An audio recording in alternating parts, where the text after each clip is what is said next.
Graça e paz, queridos, boa noite. É com muita alegria, eu me sinto tão honrada em poder estar aqui compartilhando com vocês mais um pouco da palavra. Essa ideia inspirada que foi o Rema Plus, eu acredito que nasceu no coração de Deus, irmãos, para que a gente tenha a oportunidade de receber mais da palavra. Quando me foi dada essa oportunidade de ensinar sobre a aliança, eu disse, uau, é uma das minhas matérias preferidas no Rema, eu amo essa matéria e é uma matéria que ela é rema no meu coração de tudo que eu aprendi, de tudo que eu ouvi. E a gente tem muitos conceitos que a gente poderia usar aqui no começo dessa aula para tentar conceituar a aliança de sangue. E no meu coração, o que foi rema para mim e o que é real dentro de mim sobre a aliança se resume em uma palavra. E se você está pronto já para fazer a sua anotação, está com a sua Bíblia, seu caderno, sua caneta, se prepare para mais uma aula que você vai receber mais de Deus sobre o tema de aliança de sangue. E um conceito que, como eu falei, ele é muito forte no meu coração, dentro do que eu posso descrever para vocês do que seja aliança de sangue. Para mim, a palavra compromisso é a palavra que define a aliança. E no nosso dicionário da língua portuguesa, compromisso significa palavra empenhada. Uma espécie de contrato verbal, não escrito. Um acordo no qual partes se assumem em obrigações. Eu entendo a aliança como um compromisso de Deus em busca do homem. Irmãos, a história de amor mais linda que já se escreveu nessa vida, nessa terra, foi a história de aliança de sangue. De um Deus amoroso, de um Deus que nunca desistiu do homem, de um Deus que, em decorrer de todas as eras e as décadas, ele sempre esteve em busca desse homem. E a aliança de sangue foi o meio pelo qual o Senhor ele se colocou em busca desse homem, tentando trazer esse homem para si, tentando trazer esse homem para ele. Então, sempre que você ouvir a palavra aliança, você se lembre da palavra compromisso. Deus está comprometido com você. Deus está comprometido comigo. E Ele provou esse comprometimento, esse compromisso, enviando Jesus, solidificando, efetivando a aliança de sangue entre Ele e o homem. E eu queria começar essa nossa aula em Hebreus, capítulo 8. Versículo 6, a gente tem um desafio muito grande de tentar falar muitas coisas sobre aliança em 50 minutos. Para mim é um desafio muito grande, é uma matéria que tem muito conteúdo, a gente tem muita coisa tão maravilhosa dentro desse tema para falar, mas eu acredito que dentro do que eu preparei para que a gente veja hoje, é aquilo que está no coração do Senhor, é aquilo que vai te abençoar, é aquilo que você precisa ouvir. E eu acredito que essa aula, esse ensinamento, ele vai de encontro à sua necessidade. Ele vai suprir a sua necessidade, Ele vai responder, Ele vai trazer respostas para a sua vida. Eu me coloco aqui, irmãos, nessa hora como boca de Deus, como resposta do Senhor para a sua vida. E eu acredito que questionamentos talvez que você tenha e que até hoje você não tenha tido compreensão, através dessa aula você vai ser abençoado e você vai ser edificado no conhecimento dessa palavra, amém? E Hebreus capítulo 8, versículo 6, o escritor aos Hebreus, pelo menos se você quiser anotar para você poder estudar, a gente logicamente não vai ter tempo de ver detalhadamente cada um desses versículos, desses capítulos que eu vou citar, mas eu gostaria que, se você quiser, que você anote Hebreus capítulos 8, capítulo 9 e capítulo 10. Esses 3 capítulos da carta aos Hebreus, irmãos, eles trazem tanto ensinamento. Eles trazem o tema de aliança de sangue de uma forma tão concisa e tão bem explicada, com tantos detalhes. Eu acredito que se a gente conseguir, dentro desses capítulos, entender o que o autor aos Hebreus quis nos passar aqui, a gente vai adquirir um bom conhecimento sobre esse tema. E o autor aos Hebreus, ele começa dizendo em Hebreus capítulo 8, versículo 6, eu queria que você, se você puder, você acompanhasse aí comigo, abrisse a sua Bíblia, o seu tablet, o seu celular. Está escrito assim, ó: agora, com efeito, obteve Jesus ministério tanto mais excelente, se você quiser grifar na sua Bíblia, destaque mais excelente, quanto é ele também mediador de superior aliança. Se você quiser também destaque superior aliança, instituída com base em superiores promessas. Então, esse versículo de Hebreus, ele está nos mostrando a superioridade da aliança que Cristo fez conosco mediante o seu sacrifício. Nós, quando lemos esse versículo, nós temos a ideia do que o autor está querendo dizer. Na verdade, a partir do final do capítulo 7, se a gente puder olhar, o escritor aos Hebreus, ele vai começar a nos mostrar uma comparação entre a antiga aliança, os seus rituais, a sua forma de sacrifício, a sua proposta como que eu posso dizer, a sua proposta de alcance do homem. Então, o escritor aos Hebreus, ele vai começar a fazer uma comparação entre tudo isso com Cristo. Quando ele diz aqui, olha, Cristo, ele traz com ele uma aliança mais excelente. Irmãos, quando eu leio Hebreus 8:6 e eu passeio pelo Antigo Testamento e eu vejo lá, eu encontro lá as alianças feitas antes de Cristo, e eu venho para Hebreus 8:6 e começo a entender o que o escritor aos Hebreus está dizendo, eu vou entender que de fato hoje quem está em Cristo está de fato em uma superior e melhor aliança. Então, de antemão, eu já quero te dizer que tudo o que a Bíblia fala a respeito da nova aliança, o que ela vem falar sobre aquilo que a gente recebeu através de Jesus por essa nova aliança, é superior, é melhor e é infinitamente mais sublime do que tudo aquilo que a gente encontra na antiga aliança. Isso não torna a antiga aliança ruim ou algo assim. Isso torna, na verdade, a antiga aliança necessária para que a gente pudesse hoje entender a nova aliança em Jesus. E seguindo aqui, eu queria ler com vocês o versículo 7, Hebreus capítulo 8, versículo 7. Está escrito assim, ó. Ele continua o pensamento, o escritor aos Hebreus, ele vai dizer, porque presta atenção, se aquela primeira aliança, referindo-se à antiga aliança, tivesse sido sem defeito, ou seja, perfeita, de maneira alguma estaria sendo buscado lugar para uma segunda. Eu anotei aqui, ó. O Primeiro Testamento, ele foi completamente externo. Ele estabeleceu um padrão, mas ele não forneceu o poder para poder resolvê-lo. Então, eu coloquei aqui o seguinte, que a antiga aliança, embora ela fosse estabelecida por Deus, estabelecida em bases dadas pelo próprio Deus, o escritor aos Hebreus vai dizer que, embora ela tenha sido uma aliança dada pelo próprio Deus, ela foi uma aliança com defeito. Qual era o defeito da antiga aliança que a nova aliança veio suprir? Quando o escritor aos Hebreus ele fala desse, entre aspas, defeito, ele está se referindo, basicamente, a gente não tem tempo de ler todos os versículos que falam sobre isso, mas se você anotou Hebreus 8, 9 e 10, e se você fizer essa leitura, você vai verificar isso nesses textos. Esse, entre aspas, defeito, a que o autor se refere aqui, fala da falibilidade, ou seja, da necessidade de se repetir os sacrifícios para que o pecado do homem fosse encoberto. Lá no Antigo Testamento, a gente sabe, eu acredito que você já tenha ouvido falar, de que a forma que Deus havia deixado para que o homem pudesse estar diante dele era o derramamento do sangue de animais. Quando esse animal ele era morto e o sangue desse animal era derramado e apresentado a Deus através do sacerdote, havia uma cobertura daquele pecado.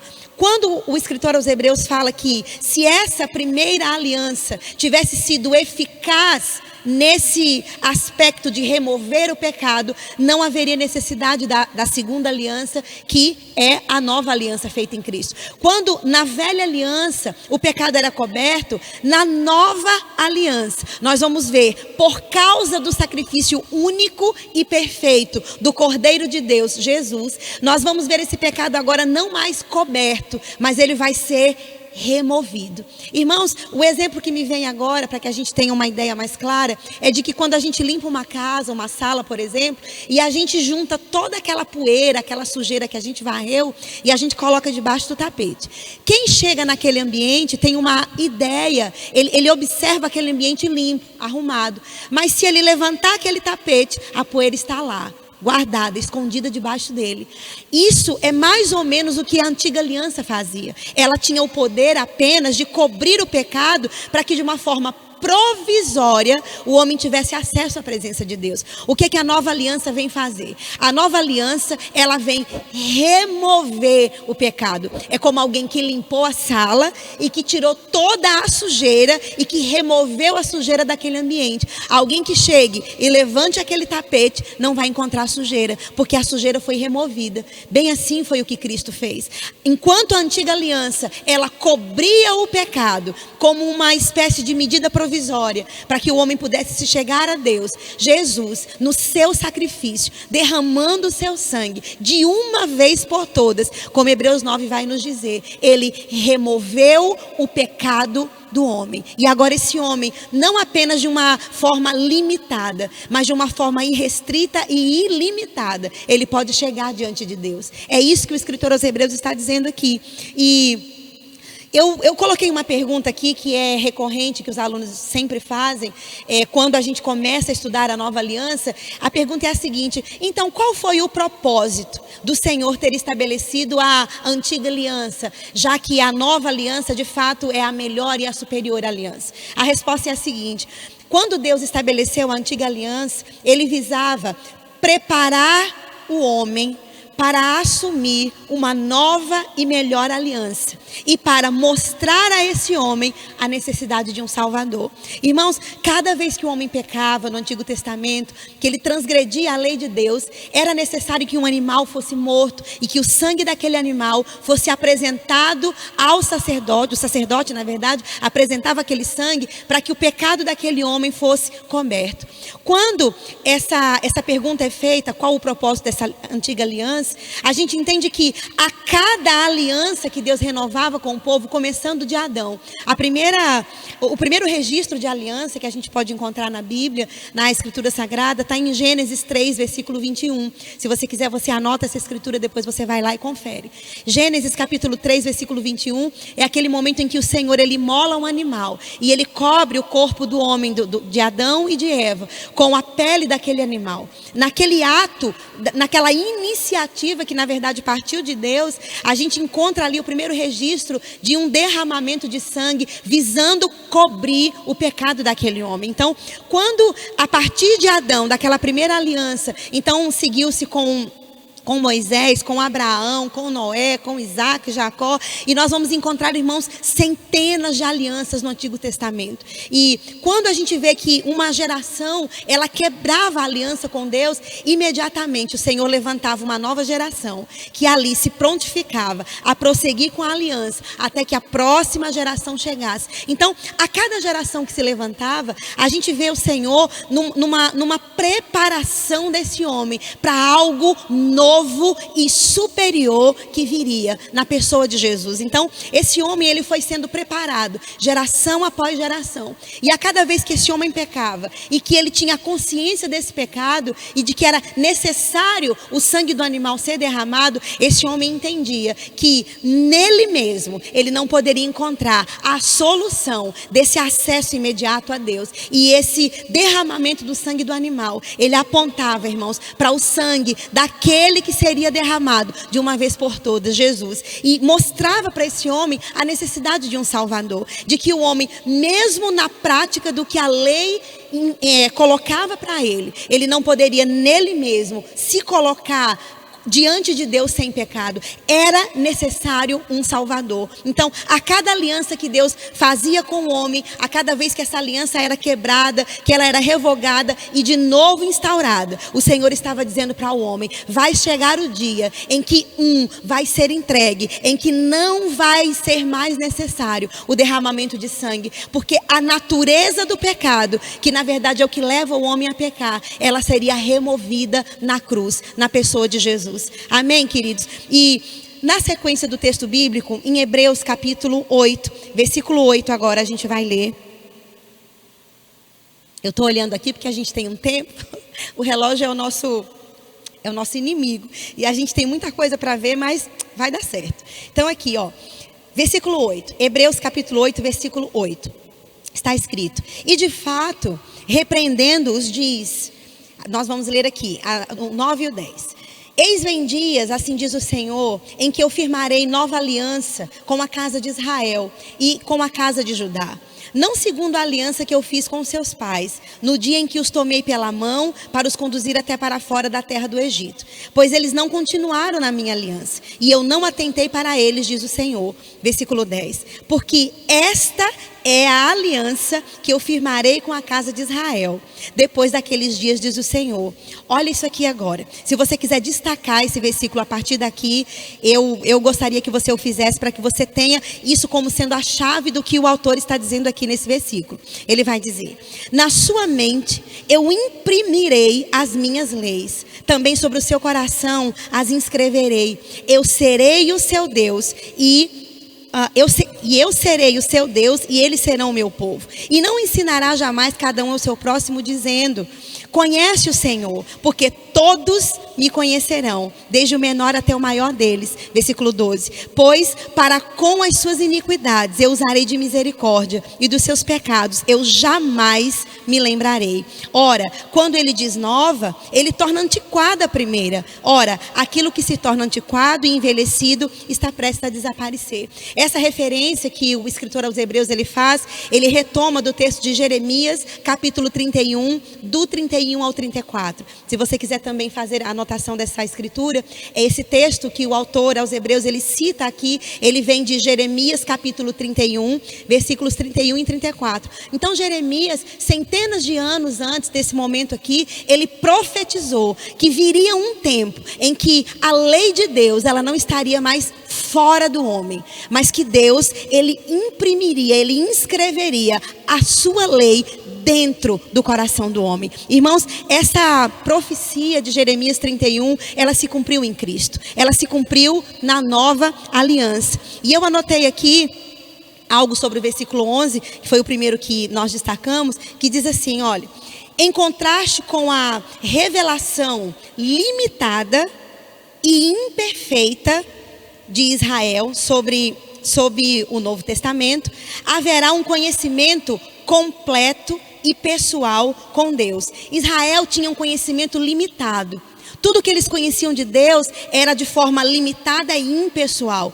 O homem na antiga aliança, ele não tinha acesso à presença de Deus. Ele tinha que ser apresentado diante de Deus através de um intermediário, que era o sacerdote. Esse sacerdote, ele levava esse sangue do animal em prol dos pecados do povo e em prol dele mesmo. Isso limitava o homem ao acesso a Deus. Apenas um homem, o sacerdote, ele tinha esse digamos, privilégio, esse acesso à presença de Deus, também de forma restrita e limitada. E o escritor aos Hebreus, ele vai dizer que chegaria um tempo em que o acesso à presença de Deus seria ilimitado, e que qualquer homem poderia conhecer ao Senhor e poderia ter esse acesso livre à sua presença. Nós entendemos que por causa do sacrifício de Jesus, quem recebe o sacrifício de Jesus, eu e você hoje, que somos crentes e salvos em Cristo Jesus, por causa dessa aliança perfeita, ilimitada, superior, que Cristo fez através do seu próprio sangue, eu e você, que somos salvos em Cristo, temos acesso à presença de Deus. Irmãos, isso era um desejo, isso era um sonho, era uma promessa que os homens do Antigo Testamento idealizavam em Deus, mas não puderam experimentar. Essa promessa que foi feita lá em Jeremias, os antigos apenas ouviram sobre ela. Mas nós que estamos hoje na nova aliança, que nós já vimos na palavra, que é superior e maior, nós temos o privilégio de viver hoje na presença do Senhor e de ter acesso a essa presença de forma irrestrita e ilimitada. Quem é salvo, quem recebeu Cristo como Senhor e Salvador, está hoje inserido em uma aliança superior e, como tal, tem o direito e o privilégio de desfrutar da presença de Deus. Amém, queridos? E os versículos 12 e 13 que nós lemos aqui, eles falam que graça e misericórdia, se você quiser fazer essa anotação, graça e misericórdia caracterizam a nova aliança, substituindo a lei e as suas ordenanças. E sobre esse ponto aqui, eu quero que você vá comigo em Romanos. Tem uma outra referência bíblica para a gente ampliar o nosso entendimento do que o escritor aos Hebreus falou aqui, que está escrito em Romanos 6, versículo 14. Graça e misericórdia, se você quiser anotar para você não esquecer. O que caracteriza hoje a nova aliança? Duas palavras, elas são palavras-chave que elas podem ser usadas para descrever a aliança de sangue hoje, nesse tempo. Graça e misericórdia. E Romanos capítulo 6, versículo 14. Eu queria que você fosse lá. Paulo, ele vai dizer aqui, em Romanos 6,14, está escrito assim, ó. Porque o pecado, ele não terá domínio sobre vós, porque não estáis debaixo da lei, e sim da graça. Irmãos, que escritura preciosa. Nós lemos lá em Hebreus, retomando lá o versículo 12 que nós lemos, o escritor aos Hebreus diz assim, ó. Para com as suas iniquidades eu usarei de misericórdia, e dos seus pecados jamais me lembrarei. Quando nós aceitamos a Jesus e nós recebemos o sacrifício que Ele fez por nós e o confessamos como Salvador da nossa vida, nós na verdade nos tornamos a justiça de Deus. E ser justiça de Deus é estar em uma posição onde os nossos pecados, eles foram apagados. O que está escrito aqui, ele diz o seguinte, que as nossas iniquidades o Senhor jamais se lembraria. Paulo, ele reforça esse pensamento em Romanos 6,14, dizendo que quem está dentro da nova aliança não está mais debaixo da lei, mas debaixo da graça. E estando debaixo da graça, a força do pecado, ele não tem mais domínio sobre a nossa vida, porque o pecado que nos levava a transgredir os mandamentos do Senhor, quando Cristo ele morre e se entrega em nosso lugar, e nós o aceitamos como Senhor da nossa vida, a nossa natureza, ela é transformada. A natureza de pecado, ela é removida. E no lugar dessa natureza de pecado, nós recebemos, nós somos presenteados, abençoados com a natureza de Deus. Então, quem está em Cristo, inserido na nova aliança, tem a natureza de Deus. E essa natureza de Deus é o que foi profetizado por Jeremias. Haveria um tempo em que não seria mais necessário que coisas externas fossem colocadas para que o homem pudesse ser levado a Deus, mas que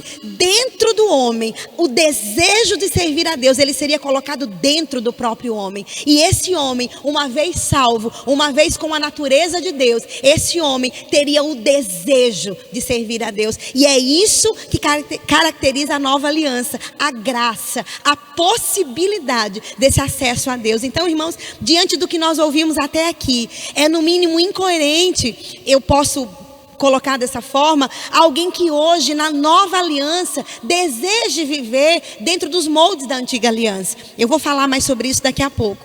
Começando o capítulo 9 de Hebreus agora, eu quero que você anote, por favor, Hebreus capítulo 9, versículos do 1 ao 5, tá? A gente não vai fazer a leitura desses versículos. Eles, na verdade, o escritor aos Hebreus, ele começa nesse capítulo 9 agora a descrever com bastante detalhes o mobiliário, as divisões do tabernáculo que foi construído por Moisés. Ele vai dar aqui de forma bem detalhada cada um daqueles utensílios, daqueles objetos que eram colocados lá, que eram usados para o serviço de sacrifício de sangue feito pelo sacerdote. E no versículo 10, eu quero que você leia comigo, Hebreus capítulo 9, versículo 10. Vamos lá? Hebreus 9, versículo 10. Está escrito assim, ó. Ele vem com um pensamento continuado aqui, a gente não tem tempo de ler dentro do contexto, mas ele finaliza esse pensamento dentro desse bloco de versículos, dizendo o seguinte: os quais não passam de ordenanças da carne, baseadas somente em comidas e bebidas e diversas abluções. Se você quiser colocar aí o que significa a palavra abluções, essa palavra significa o lavar de mãos constante, esse ritual, essa parte da lei que colocava sempre essa questão de lavar as mãos de uma forma bem constante. A gente não tem tempo de explicar, mas é o que significa essa palavra aqui. E ele continua: impostas até ao tempo oportuno de reforma. O que o escritor aos Hebreus ele está dizendo aqui? Ele vai fazer uma descrição bem detalhada nos 5 primeiros versículos do o que compunha o tabernáculo, o átrio, o santo lugar e o santo dos santos. Ele vai fazer essa descrição e ele começa a dizer aqui que todo esse ritual que era feito de aliança no passado, na verdade, ele consistia em ordenanças externas, em sacrifícios, em festas, em datas. Irmãos, eu quero que você olhe bem para mim agora e que você entenda. Tudo na antiga aliança era sombra do que a nova aliança traria. Irmãos, quando eu digo tudo, eu digo que é tudo, cada detalhe, cada cor, cada material utilizado, cada festa, cada cerimônia, tudo apontava para Cristo. E quando nós prosseguimos aqui na leitura aos Hebreus, a gente vai ver que o escritor ele começa de forma muito clara agora a fazer esse contraponto entre o que eram esses rituais externos e o que a nova aliança veio trazer. O que na verdade a nova aliança tem de diferente e de melhor.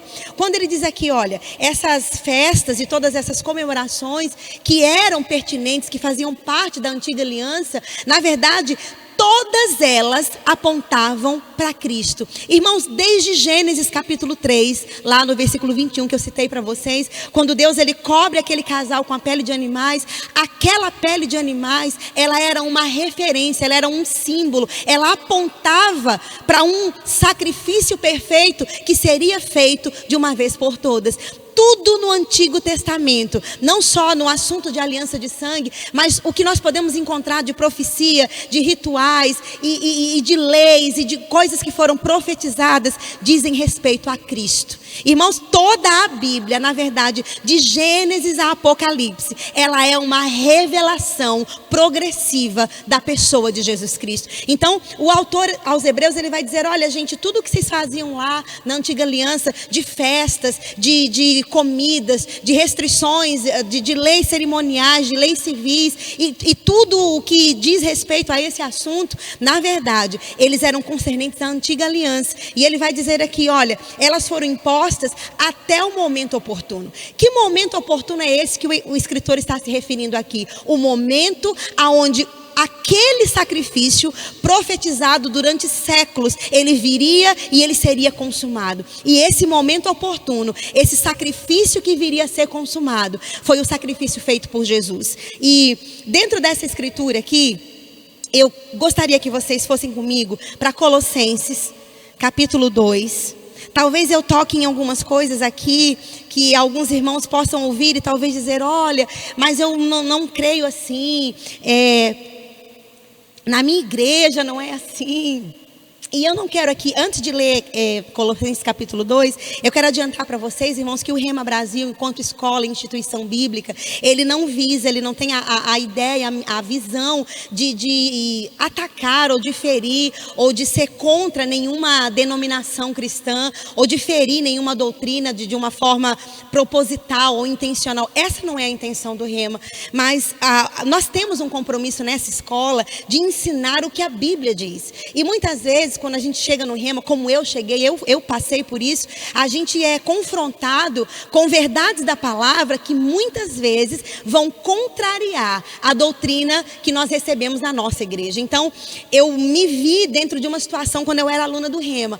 Ou eu ficava com a doutrina que eu havia recebido na minha igreja local, ou eu escolhia ficar e acreditar naquilo que as escrituras sagradas estavam dizendo. E o Rema é uma escola que nos ensina a ficar com o que a Bíblia diz. Irmãos, se houver alguma divergência entre a doutrina da nossa igreja e o que está escrito, nós temos que ficar com o que está escrito. E a Bíblia Sagrada, ela é a verdade de Deus completa, ela é a verdade de Deus absoluta para nós, independente de qualquer outra coisa. E Paulo, ele vai dizer aqui em Colossenses capítulo 2, vocês vão entender porque que eu tive que dar essa introdução, essa explicação. Colossenses capítulo 2, versículos 16 e 17. Veja o que Paulo vai dizer aqui, ó. Ele vai dizer o seguinte, Colossenses capítulo 2, versículos 16 e 17. Veja, está escrito. Ninguém, pois, vos julgue por causa de comida, de bebida, ou dia de festa, ou lua nova, ou sábados, porque tudo isso tem sido sombra. Eu quero que, se você quiser, destaque essa palavra sombra. Tudo isso tem sido sombra das coisas que haviam de vir. Porém o corpo, se você quiser grifar a palavra corpo e puxar uma setinha aí na sua Bíblia, a palavra original que foi usada para nós aqui como corpo, a palavrinha num texto original fala sobre substância ou realidade. Então, porém o corpo, ou seja, a substância, a realidade é Cristo. Glória a Deus. Irmãos, essa escritura ela é tão preciosa. Ela vai concordar com o que o escritor aos Hebreus falou para nós lá em Hebreus capítulo 9. O versículo que nós lemos. Ele disse lá que essa questão de festas e comidas e lua nova, sábados, tudo isso que era pertinente à antiga aliança, que era parte do ritual da antiga aliança, na verdade era uma sombra. Apontava para uma realidade que viria ainda a se cumprir. E nós acabamos de ler aqui que essa realidade, essa substância é Cristo. Irmãos, quando nós estamos diante de uma luz, como eu estou agora, o meu corpo, ele projeta uma sombra aqui no chão, próximo a mim. Essa sombra ela é projetada por causa da luz. Quando Paulo diz aqui que todo o ritual da antiga aliança era uma sombra, ele está dizendo, olha, o que tem mais peso? O que é mais importante? A sombra ou a substância? Ele vai dizer aqui, olha, a sombra, ela foi uma forma, uma figura, uma simbologia do que seria a substância. Irmãos, a substância, ela é infinitamente superior do que a sombra. E ele vai dizer aqui, olha, todo o ritual de aliança, todas as festas cerimoniais, toda a lei que regia a forma de cultuar a Deus e o sistema cerimonial do Antigo Testamento, eles apontavam para Cristo, eles eram sombra. Então eu entendo com isso que hoje, na nova aliança, a igreja, aqueles que são salvos em Cristo Jesus, eles estão na substância. Irmãos, eu e você, que nascemos de novo, nós não estamos mais na sombra. Eu não preciso estar na sombra, ou seja, naquilo que a antiga aliança prescrevia. Por quê? Porque a antiga aliança, ela fazia menção, ela apontava para a substância que viria, e a substância é Cristo. Então, quando nós encontramos hoje, de repente, algumas igrejas cristãs, colocando os rituais cerimoniais da antiga aliança como normas dentro da igreja cristã hoje, irmãos, isso não é mais necessário. Eu tenho uma nota aqui que eu trouxe para vocês, eu gostaria de ler. Está escrito, que diz assim, ó: celebrar uma festa judaica na igreja como representação simbólica da antiga aliança não tem nada de mais. Numa festividade, por exemplo. No entanto, colocar isso como obediência de mandamento é, certamente, abandonar a graça de Deus e voltar à lei. Todos entenderam sobre isso? Eu gostaria de ler mais uma vez. Nessa hora, talvez, alguém possa ficar um pouco confuso. Veja o que essa nota está dizendo. Celebrar uma festa judaica na igreja como uma representação simbólica do Antigo Testamento não tem nada de mais. Como numa festividade, por exemplo, desfilar com as bandeiras e todas aquelas simbologias que nós vemos no Antigo Testamento, não tem nada de mais. No entanto, colocar essas cerimônias e tudo aquilo que elas pregavam como obediência de mandamento é abandonar a graça de Deus e voltar à lei. Então, a igreja hoje no Novo Testamento que vive, que está dentro dos moldes da antiga aliança, na verdade ela está abandonando a graça de Deus e voltando à lei. Nós vimos que a lei e tudo que ela representava era uma sombra. Irmãos, os antigos do Novo Testamento, Abraão, Isaac, Jacó, Moisés, Davi, Noé, todos esses homens, eles ouviram falar de uma promessa que viria, de um Messias que viria. E esses homens morreram crendo nessa promessa. Mas eu quero que você olhe bem para mim e ouça isso agora. Você e eu vivemos a promessa. Aquilo que era apenas uma promessa para aqueles homens, para nós hoje na nova aliança em 2020, é o cumprimento cumprimento daquilo que eles ouviram. Eu e você temos o privilégio, não mais de viver na sombra ou na promessa como eles viveram, mas em Cristo Jesus, eu e você hoje vivemos e temos o privilégio de desfrutar da realidade, da substância do que foi pregado e profetizado no Antigo Testamento. Então, quando nós deixamos de viver a graça, a liberdade em Cristo, as coisas do Espírito que estão vinculadas a nós por Cristo, e voltamos a trazer para a igreja da graça os ritos da lei, as cerimônias que pertenciam à lei, nós estamos abandonando a graça e vivendo aquém, vivendo menos do que tudo aquilo que a gente pode viver em Cristo Jesus. Eu anotei aqui também para vocês algo, eu gostaria de ler. Está escrito assim, ó. Eu anotei para vocês. Devemos guardar o significado espiritual de tais ordenanças e festas, e não o seu aspecto cerimonial. Irmãos, isso aqui faz toda a diferença. Isso aqui, irmãos, quando eu entendi, quando eu fui aluna dessa matéria, eu vim para o Rema estudar, e eu entendi isso aqui, foi libertador para a minha vida.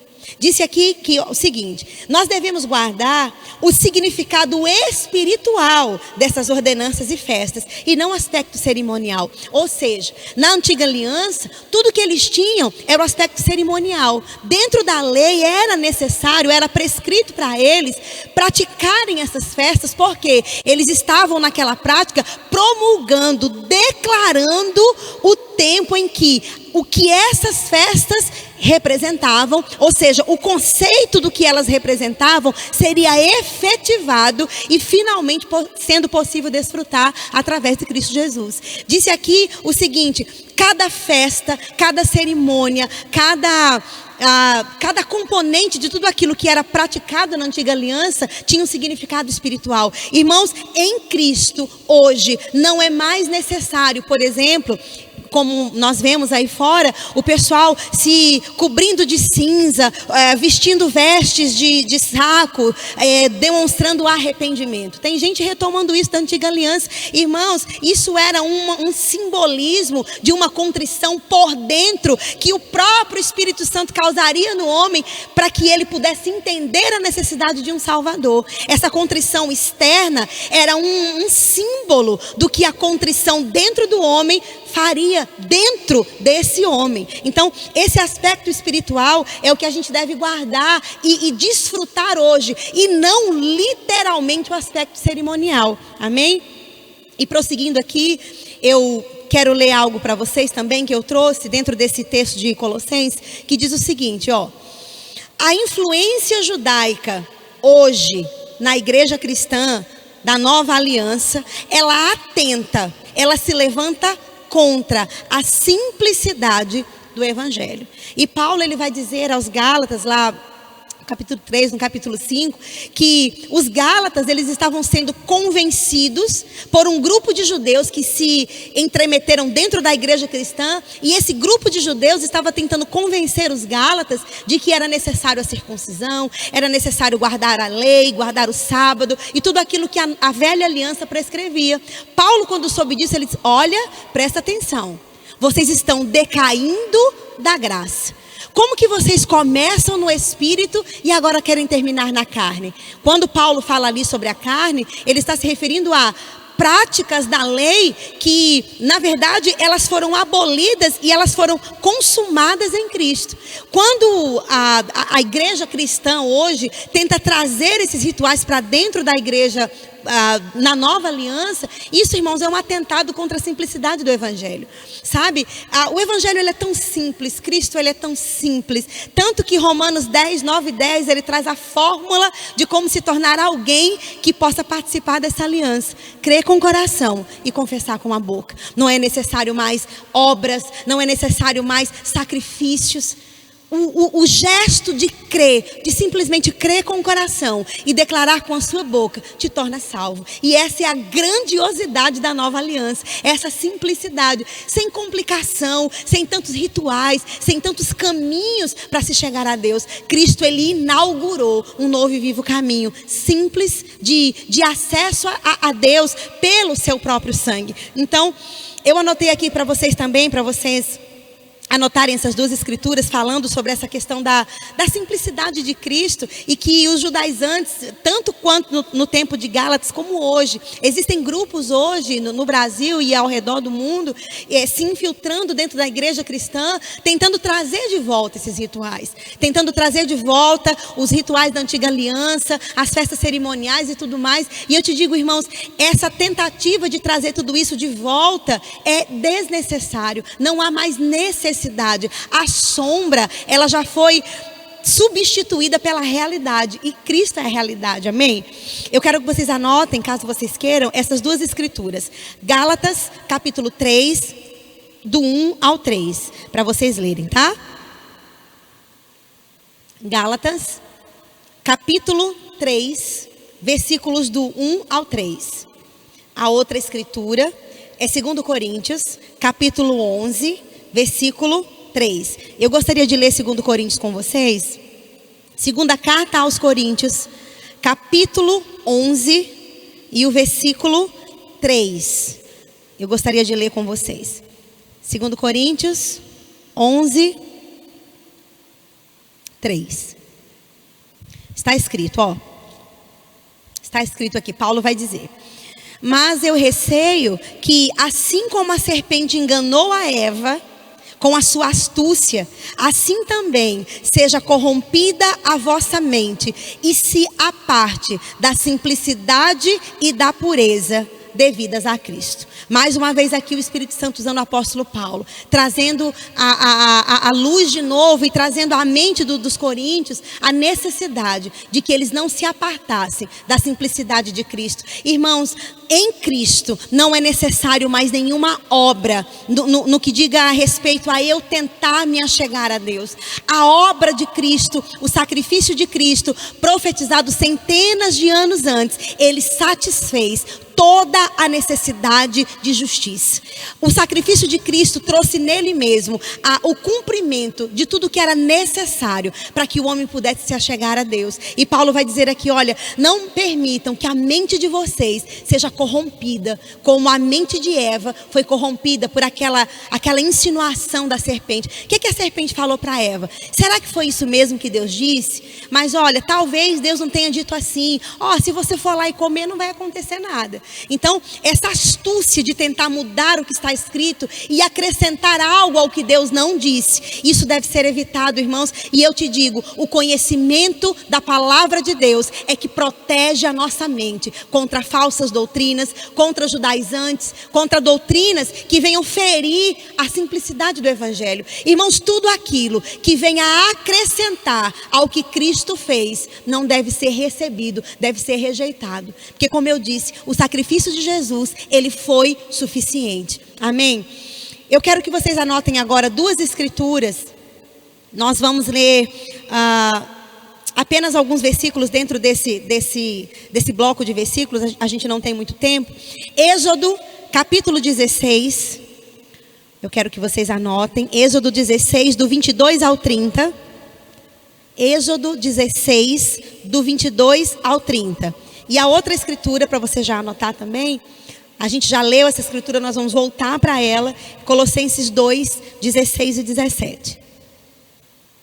Nós vamos reler essa escritura, Colossenses 2, do 16 ao 17. O que Êxodo vai dizer? Esse trecho que nós anotamos, Êxodo 16, do 22 ao 30, esse trecho de versículo, ele fala o seguinte, Deus deu a instrução para o povo seguinte: vocês vão colher o maná todos os dias da semana. Ele vai estar lá, uma porção diária para vocês recolherem, não precisa guardar, porque no dia seguinte ele vai cair sobre a terra, vocês vão poder comer. Só que tem o seguinte, no último dia na semana, no sábado, vocês não vão poder recolher. Esse dia ele vai ser separado para que vocês não façam nada, é o dia do descanso. Então no dia anterior, na véspera, eles tinham a oportunidade de colher dobrado, porque no sábado eles não poderiam recolher. E no 29 está escrito assim, Êxodo 16, 29. Considerai que o Senhor vos deu o sábado, por isso ele no sexto dia vos dará pão para 2 dias, cada um fique onde está, ninguém saia do seu lugar no 7º dia. Assim descansou o povo no 7º dia. Essa é uma questão sobre a guarda do sábado que eu não poderia deixar de tocar, e que é pauta, é assunto da matéria Aliança de Sangue. E eu quero repetir o que eu falei aqui anteriormente, irmãos. A nossa intenção no Rema não é ir de encontro a nenhuma doutrina, a nenhuma denominação, a tentar de alguma forma corrigir doutrinas das igrejas, dos irmãos. Não, irmãos, não é. Creia em nome de Jesus que a nossa intenção aqui é ensinar o que a palavra de Deus diz. E dentro dessa temática da guarda do sábado, a gente tem que entender que como foi dito para nós em Colossenses 2, eu quero retomar a leitura, nós já lemos uma vez, mas eu quero retomar para a gente relembrar o que Paulo falou em Colossenses. Nós lemos em Colossenses 2 o seguinte, versículos 16 e 17. Tendo em mente, que a gente leu lá em Êxodo 16, a gente agora vai ler Colossenses 2, 16 e 17, que diz assim, a gente vai reler. Ninguém, pois, vos julgue por causa de comida, de bebida, de festa, de lua nova, de sábados. Por quê? Porque tudo isso tem sido, na verdade, uma sombra das coisas que haviam de vir. Porém, o corpo é Cristo. Quando lá no Antigo Testamento, em Êxodo, a gente acabou de ler, o Senhor, Ele prescreveu esse dia da semana como sendo um dia para descanso. E a gente retoma Colossenses e lê aqui que o apóstolo Paulo, dentre os rituais que eram sombra, um deles, descrito aqui, é a questão do sábado. Irmãos, o sábado ele estava incluso dentro do lado dos preceitos da lei como algo que os judeus tinham que cumprir. Quando a gente vê a questão do sábado e a gente vai para o original da palavra sábado no grego, tanto no grego como no hebraico eles têm o mesmo significado. A palavra sábado é a palavra Shabat. Essa palavra Shabat, ela significa repousar. Ela significa também cessar os trabalhos. Ela significa também finalizar algo. Então, dentro do significado de sábado, que é repousar, cessar os trabalhos e finalizar, a gente entende que o significado simbólico que o sábado ele estava tentando apontar lá no Antigo Testamento é para um tempo onde o homem descansaria da sua tentativa, das suas obras, de tentativas de tentar alcançar esse acesso a Deus. Esse sábado, ele era um símbolo de o dia em que o homem finalmente ele finalizaria essa necessidade de ter que sacrificar esse animal para ter então um acesso, mesmo que restrito, à presença de Deus. É um finalizar de obras, um descansar de obras. E Cristo ele veio e ele cumpriu a simbologia, ou seja, aquilo que o sábado representava. Eu quero que você leia comigo Evangelho de Mateus. A gente vai ler Mateus, capítulo 12, versículos do 1 ao 8. Eu quero que você anote. Nós não vamos ler todos os versículos, mas eu gostaria que você tomasse nota do contexto todo desse ponto que a gente está estudando. Mateus, capítulo 12, versículos do 1 ao 8. Vamos ver o que está escrito. Nesse capítulo, aqui no início do capítulo, na minha Bíblia, tem um epígrafe, que é aquele títulozinho que vem em negrito acima do capítulo. Algumas Bíblias trazem isso. Na minha Bíblia traz assim, Jesus é o Senhor do sábado. É sobre isso que esse texto vai falar. Houve um questionamento por parte dos fariseus aqui, porque eles viram os discípulos de Jesus colhendo milhos no dia de sábado. E pela lei mosaica não era permitido fazer nenhum tipo de trabalho no dia de sábado. Então eles questionam Jesus: você está quebrando a lei de Moisés, você não está cumprindo a lei. E aí Jesus ele vem falar aqui, ele disse assim, versículo 4: como entrou na casa de Deus, falando sobre Davi, e comeram os pães da proposição, os quais não lhes era lícito comer, nem a ele, nem aos que estavam com ele, mas exclusivamente aos sacerdotes? Ou não lestes na lei que, aos sábados, os sacerdotes no templo violam o sábado e ficam sem culpa? Pois eu vos digo o seguinte: aqui está aquele que é maior que o templo. Glória a Deus, referindo-se a ele mesmo. O 7. Mas se vós soubesseis o que significa misericórdia quero e não holocaustos, não teríeis condenado inocentes. Versículo 8. Porque o Filho do Homem é Senhor do sábado. Irmãos, essa escritura, ela é tão preciosa, ela é tão maravilhosa. Jesus disse aqui, olha, está diante de vocês alguém que é maior que o sábado. E ele diz o seguinte, olha, em mim, em outras palavras, parafraseando, há outras versões de Bíblia que trazem mais ou menos dessa forma. Ele quis dizer, olha, o que o sábado representava, esse dia de descanso, eu vim cumprir. Eu sou o Senhor do sábado. Ou seja, o que o sábado apontava, eu vim representar, eu vim cumprir. Eu sou o Senhor do sábado. E tem uma outra escritura, Mateus capítulo 11. Você vai virar uma folhinha. Se você quiser anotar, versículos do 28 ao 30. Está escrito. Veja. Mateus 11, do 28 ao 30. Está escrito, ó. Vinde a mim, todos vós que estáis cansados e sobrecarregados, e eu vos aliviarei. Quem não já leu esse texto? E diz, tomai sobre vós o meu jugo e aprendei de mim, porque eu sou manso e humilde de coração, e achareis descanso para as vossas almas. O lugar de descanso que o sábado apontava, que o sábado cerimonial lá do Antigo Testamento ele simbolizava, Cristo veio cumprir. Então eu entendo com essa escritura, tem muitas outras escrituras, a gente não tem tempo de mostrá-las aqui. Para isso você vai ter que ser aluno do Rema, vai ter que fazer a sua matrícula. Inclusive eu quero te convidar, se você quiser saber mais sobre a aliança de sangue, se torne um aluno do Rema, as matrículas estão abertas até o dia 20, já fiz propaganda. E você vai poder encontrar mais tempo para a gente poder ver todas as escrituras, mas em suma, o que essas escrituras estão dizendo para nós? Estão dizendo que, irmãos, presta atenção, quando eu recebi essa revelação no meu espírito, foi tão maravilhoso, foi tão transformador para mim. Esse texto está dizendo que aquilo que o sábado representava, que no Antigo Testamento era a guarda de um dia da semana, na verdade Cristo ele veio cumprir. Então, quem está em Cristo está no descanso. Esse descanso das obras que o sacrifício de Jesus veio suprir, veio cumprir por completo. Então eu entendo que para aquele que nasceu de novo, para aquele que está em Cristo Jesus, todos os dias da semana e do mês e do ano são sábado. Por quê? Porque o sábado representa o finalizar das obras.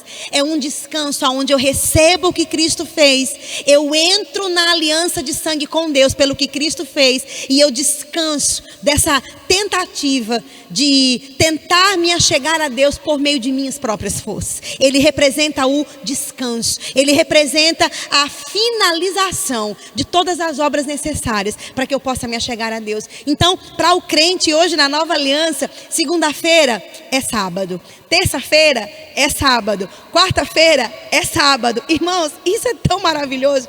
Todos os dias da semana, para quem está em Cristo hoje é sábado. Então, em Cristo, não há necessidade hoje na nova aliança, biblicamente falando, à luz do Novo Testamento, não há necessidade da guarda literal de um dia da semana, como o sábado, para representar alguma coisa hoje que seja, como é que eu posso dizer, que seja necessária na nova aliança. Para quem está em Cristo, todos os dias da semana, do mês e do ano são sábado. Porque quem está em Cristo, queridos, quem entrou em aliança com Deus, mediante o sacrifício de Jesus, está no descanso. Desfruta do descanso. Tem a oportunidade de descansar e de desfrutar daquilo que essa aliança maravilhosa trouxe para nós. Então, nosso tempo esgotou, nosso tempo acabou, passa muito rápido. Quando a gente é aluno do Rema e acaba uma matéria, a gente sempre fica dizendo, ai, mas passou tão rápido, acabou tão rápido, eu queria saber mais. Essas aulas do Rema Plus, eles têm essa intenção, na verdade, de te dar um pouquinho mais do que você conseguiu receber em sala de aula. E eu te digo que mesmo com tudo que você recebeu dos professores no Rema Online, na apostila, nos livros que talvez você possa ter lido, nessa aula de hoje, eu te digo que ainda há mais de Deus para receber. Porque, irmãos, como disse a professora Zuleika na primeira aula, a palavra de Deus ela é inesgotável. Quanto mais a gente estuda, quanto mais a gente se aprofunda, tem mais de Deus. Eu espero que esse breve essa breve explanação de aliança de sangue nesses minutos que a gente teve aqui possam ter despertado você o interesse de estudar mais sobre esse tema, de conhecer mais a palavra de Deus. E eu te digo, irmãos, o conhecimento da palavra é um patrimônio imensurável. O que a gente paga de parcela no Rema, que a gente investe estudando no Rema, o retorno do que a gente recebe é incomparavelmente muito maior. Onde eu estou hoje, o que eu desfruto hoje, na minha família, no meu casamento, nos meus filhos, na igreja onde eu sirvo ao Senhor junto com meu marido, tudo que a gente desfruta hoje, eu te digo, é proveniente do conhecimento da palavra. Quanta ignorância na minha vida quando eu cheguei no Rema. Eu não tinha conhecimento da palavra, eu não sabia quem eu era em Cristo, o que Cristo tinha feito por mim, essa aliança tão maravilhosa, eu não tinha sequer conhecimento disso. E hoje a minha vida, eu posso te dizer uma coisa, existe um marco antes do Rema e depois do Rema. E eu te digo, eu te desafio a perguntar para qualquer um formado no Rema, se isso não é verdade. A gente vai ouvir de que o Rema, ele é um marco na nossa vida. Conhecer não só sobre a aliança, mas sobre todas as matérias que o Rema traz para a gente.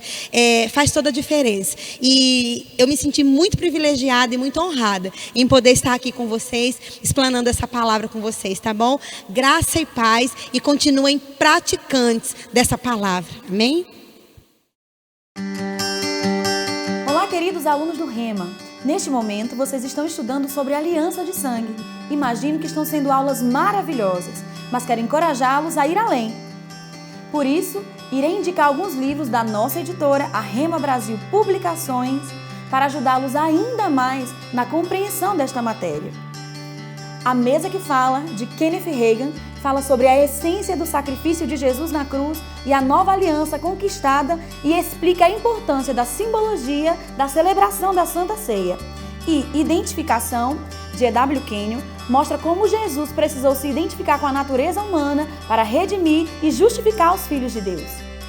Leituras complementares como estas são fundamentais para o melhor entendimento das matérias do Rema. Rema Brasil Publicações, a palavra da fé em suas mãos. Se você ainda não se matriculou no Rema, você tem até o dia 20 de julho para fazer sua matrícula ainda este ano. As aulas estão acontecendo no portal Verbo da Vida, mas em breve nós estaremos de volta ao formato presencial. Aproveite! Rema, a palavra em você. Você está com saudade da sala de aula do Rema? Através da Associação Alumni, você tem acesso às aulas do Rema em qualquer unidade ou também online a qualquer hora. Desfrute como se estivesse aqui!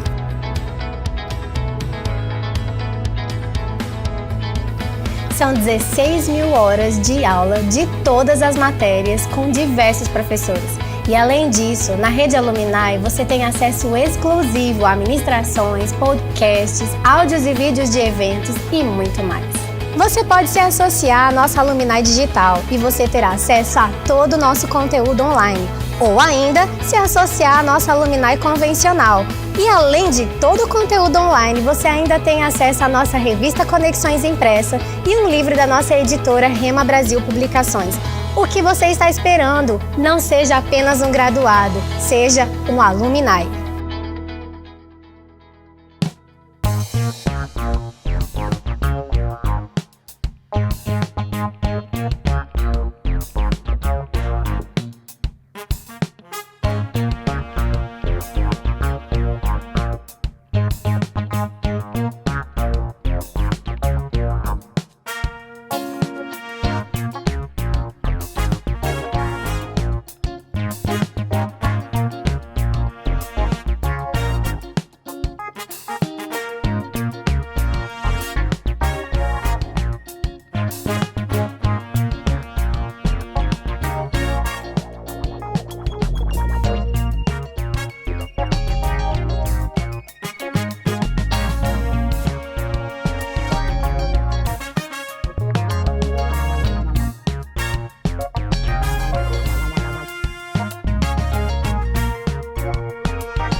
Olá, queridos, a gente voltou do nosso intervalo.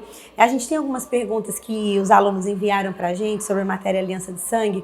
A primeira delas foi o seguinte: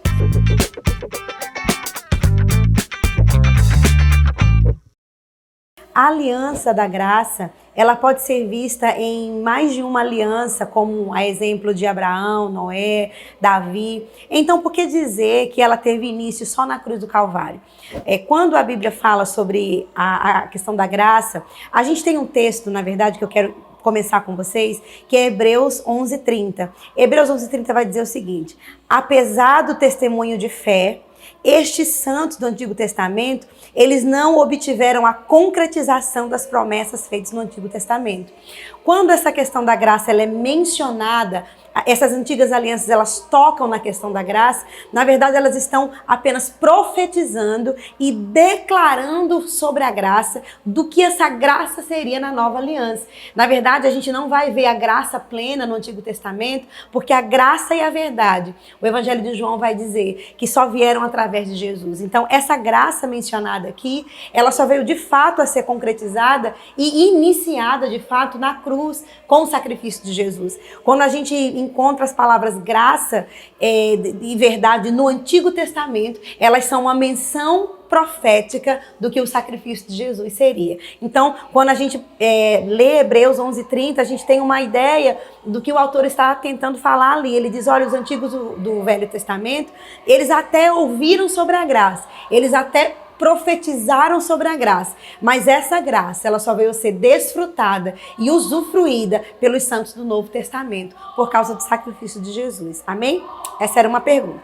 A segunda pergunta é a seguinte: por que a gente não fala mais sobre a Arca da Aliança hoje em dia? Tem 3 escrituras na Palavra de Deus que eu posso usar, se você quiser tomar nota delas. Elas são as escrituras lá em 1 Coríntios, capítulo 6, versículo 19.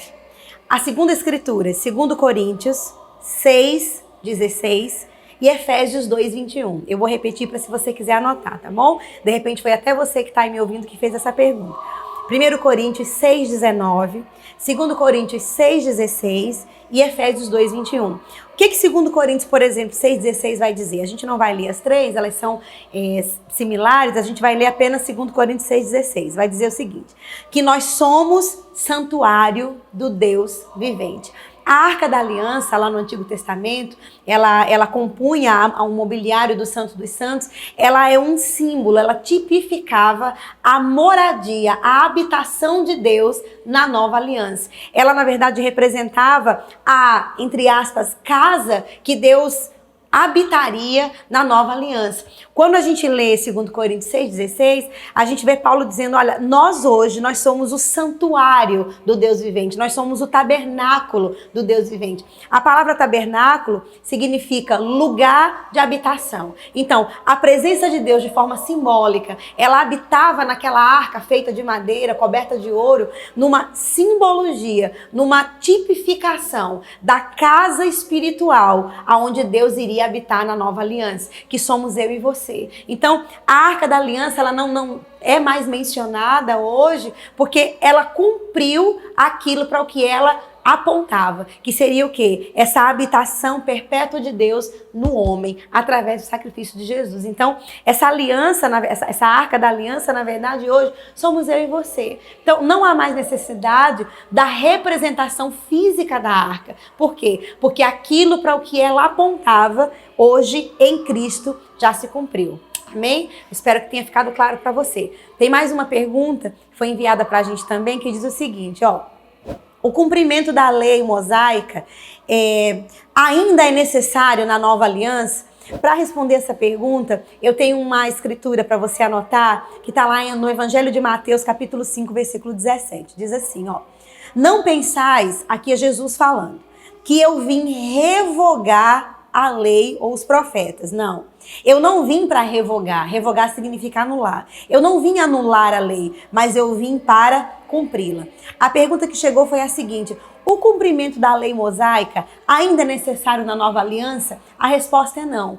Cristo ele respondeu aqui no Evangelho de Mateus 5,17, dizendo que na verdade ele foi o cumprimento da lei. A vinda dele, o sacrifício que ele fez por nós na cruz, ele na verdade satisfez toda a exigência que a lei fazia para o homem, no intuito de esse homem se aproximar de Deus. Então, quando Jesus diz assim, ó, eu sou o cumprimento da lei e eu estou em Cristo, logo, como Cristo cumpriu a lei, eu que estou em Cristo não preciso mais cumprir a lei. Cristo ele já foi a consumação, ele já validou, ele já consumou tudo aquilo que a lei apontava. Ele diz, olha, eu não vim revogar a lei, eu não vim abolir a lei. Eu vim, na verdade, cumprir a lei. Então, se Cristo cumpriu a lei e eu estou em Cristo, logo eu, como crente em Cristo Jesus, eu não preciso mais cumprir a lei, nem fazer o uso ou andar na prática daquilo que a lei do Antigo Testamento prescrevia. Porque tudo que era apontado ali era um simbolismo, apontava para Cristo. Então, quando Cristo cumpre a lei e eu estou em Cristo, eu não preciso mais cumprir a lei. Na nova aliança, quando eu estou em Cristo, eu não preciso mais cumprir a lei, nem trazer para a minha vida, para a minha prática de vida hoje, aquilo que é prescrito na lei, porque Cristo já cumpriu. Amém? Tem uma outra questão também que chegou para a gente, que diz o seguinte, ó, as obras, elas são necessárias para que o homem desfrute plenamente das bênçãos da nova aliança? Essa aqui foi uma questão também que, inclusive, ela fez parte da avaliação que os alunos fizeram ao término da matéria. Então, a questão diz o seguinte, com relação às obras, elas são necessárias, as obras, hoje na nova aliança, para que eu possa desfrutar das bênçãos que ela me prometeu? A resposta é não. Eu anotei aqui para vocês o seguinte, ó, as obras, elas são uma tentativa do esforço do homem para alcançar algo em Deus. O que são essas obras que essa questão aqui está trazendo para a gente? Obras aqui dentro desse contexto e dentro da matéria aliança de sangue, obras sempre vão se referir ao esforço do homem no intuito de alcançar algo em Deus ou de se aproximar em Deus pelo seu próprio esforço. Essa tentativa do homem de fazer alguma coisa. Então, quando essa pergunta diz o seguinte, é necessário que eu faça mais alguma coisa hoje na nova aliança para que eu possa desfrutar dessas bênçãos? A resposta é não. Por quê? Porque Cristo, como nós falamos na pergunta anterior, ele já cumpriu toda a lei. E quando ele cumpre toda a lei, ele satisfaz todas as exigências da lei, me tornando alguém que quando estou nele, eu posso desfrutar. Não por aquilo que eu possa fazer, não por aquilo que eu possa acrescentar. Irmãos, nenhum de nós precisa, nem teria a capacidade de acrescentar algo que Cristo já fez. O sacrifício de Jesus, ele foi suficiente para Deus.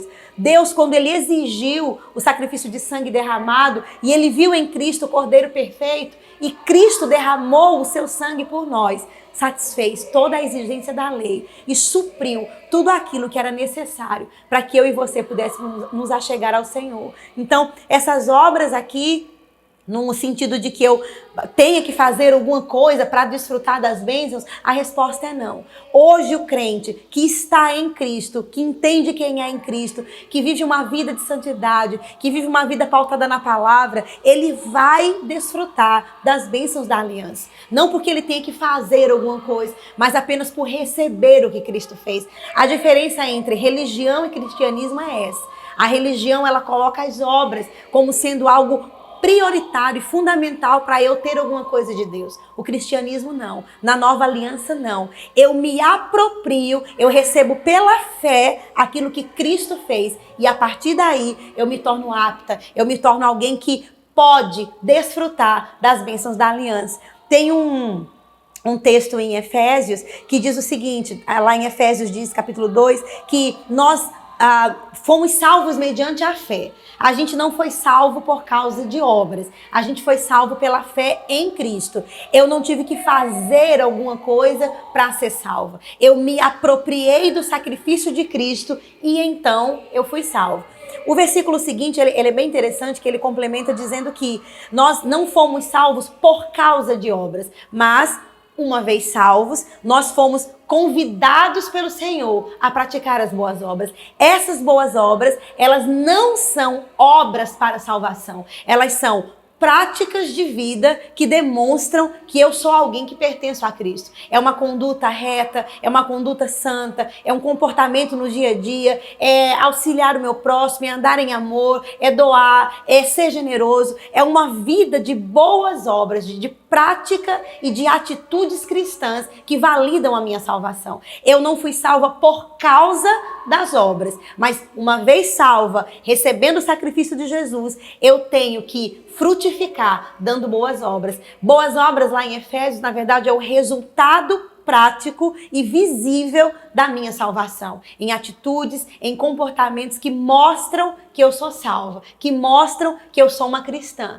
Então, quando essa pergunta diz, obras são necessárias para que eu desfrute das bênçãos, a resposta é não. A única obra necessária para que eu e você tivéssemos acesso a tudo aquilo que Cristo conquistou foi o próprio sacrifício dele. E quando eu estou em Cristo, eu estou apta, habilitada e liberada a desfrutar de saúde, de suprimento financeiro, de paz, de alegria, de tudo aquilo que a aliança em Cristo me promete. É meu direito. Inclusive, Romanos 5,17 vai dizer que, uma vez em Cristo, eu posso reinar em vida. Eu posso me tornar alguém que desfruta, que vive aquilo que Cristo conquistou. Eu posso reinar em vida. Essa expressão ela é tão maravilhosa. Só pode reinar em vida alguém que está em Cristo, alguém que está aliançado com Deus através do sacrifício de Jesus.